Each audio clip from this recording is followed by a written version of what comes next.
नमस्कार दोस्तों, मैं प्रिया और आप देख रहे हैं एवीएम टाइम्स। आज हम आपके लिए छठ पूजा से जुड़ी एक महत्वपूर्ण जानकारी लेकर आए हैं। आपको बताना चाहते हैं कि आज यानी 6 नवंबर को छठ पूजा का दूसरा दिन है। 4 दिन तक चलने वाले इस पर्व में दूसरे दिन को खरना के नाम से जाना जाता है। यह दिन छठ पूजा में विशेष महत्व रखता है क्योंकि यह शुद्धिकरण का दिन होता है और इस दिन को उपवास और प्रसाद की तैयारी के लिए समर्पित किया जाता है। छठ पूजा के दूसरे दिन को खरना का आयोजन होता है, जो कि पूर्ण शुद्धिकरण का प्रतीक माना जाता है। खरना का अर्थ होता है शुद्धिकरण और इस दिन व्रती महिलाएं पूर्ण दिन उपवास करती हैं। इस उपवास में पानी की एक बूंद भी नहीं ली जाती और पूरे दिन व्रती मन और वचन और कर्म से पूरी श्रद्धा और समर्पण के साथ छठी मैया की पूजा करती हैं। खरना के दिन शाम के समय महिलाएं छठी मैया के लिए प्रसाद तैयार करती हैं।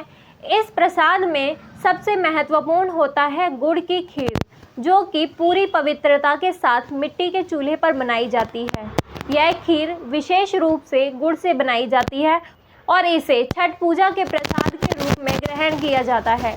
प्रसाद को बनाते समय स्वच्छता का विशेष ध्यान रखा जाता है और इसे बेहद शुद्ध वातावरण में तैयार किया जाता है। खरना का अनुष्ठान शाम को होता है, जब महिलाएं पूरे दिन का उपवास समाप्त करती हैं। इस दौरान प्रसाद के रूप में गुड़ की खीर, रोटी और फल ग्रहण किए जाते हैं।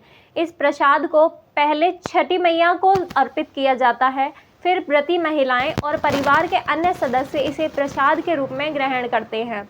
इस प्रसाद को खाने से पहले घर के सभी सदस्यों को इसे शुद्ध हृदय और मन से स्वीकार करना होता है।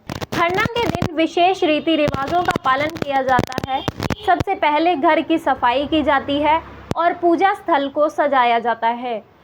पूजा स्थल पर दीपक जलाए जाते हैं। इससे वातावरण पवित्र और सकारात्मक ऊर्जा से भर जाता है। प्रसाद के लिए चूल्हे का विशेष महत्व होता है, इसलिए इसे भी पूरे पवित्रता के साथ तैयार किया जाता है। छठ पूजा 4 दिनों का एक दिव्य पर्व है, जिसमें प्रत्येक दिन का अपना अलग अलग महत्व है। पहला दिन नहाय खाए के नाम से जाना जाता है। इसमें व्रती महिलाएं स्नान कर पवित्रता का संकल्प लेती हैं। दूसरे दिन खरना होता है, जो व्रती के शुद्धिकरण का प्रतीक है। तीसरे दिन संध्या अर्घ दिया जाता है, जब महिलाएं सूर्यास्त के समय पानी में खड़े होकर सूर्य देव को अर्घ्य अर्पित करती हैं। चौथे और अंतिम दिन उषा अर्घ होता है, जिसमें उगते सूरज को अर्घ्य दिया जाता है। छठ पूजा में हर एक अनुष्ठान, हर एक प्रसाद और हर एक रिवाज का विशेष महत्व है।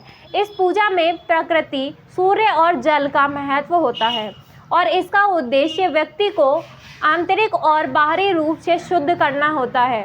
छठ पूजा की परंपराएं हमारे जीवन के अनुशासन, शुद्धता और आत्मसंयम के महत्व को दर्शाती है। इस पर्व में न केवल धार्मिक आस्था है, बल्कि यह परिवार और समाज के लिए एकता का संदेश भी होता है। इस पूजा में सभी लोग मिलजुल कर तैयारियां करते हैं, एक दूसरे की मदद करते हैं और समाज में सद्भावना को बढ़ावा देते हैं। विभिन्न राज्यों में छठ पूजा के आयोजन से लोग एक दूसरे की संस्कृति और परंपराओं को समझते हैं। यहाँ आपको बताया गया है कि आज यानी 6 नवंबर को छठ पूजा का दूसरा दिन खरना मनाया जा रहा है। इस दिन महिलाएं सारा दिन व्रत रखती हैं और फिर शाम को गुड़ की खीर खाती हैं। छठ पूजा का त्यौहार पूरे 4 दिन तक मनाया जाता है। आप सभी को छठ पूजा की हार्दिक शुभकामनाएं देते हुए मैं आपसे विदा लेती हूँ।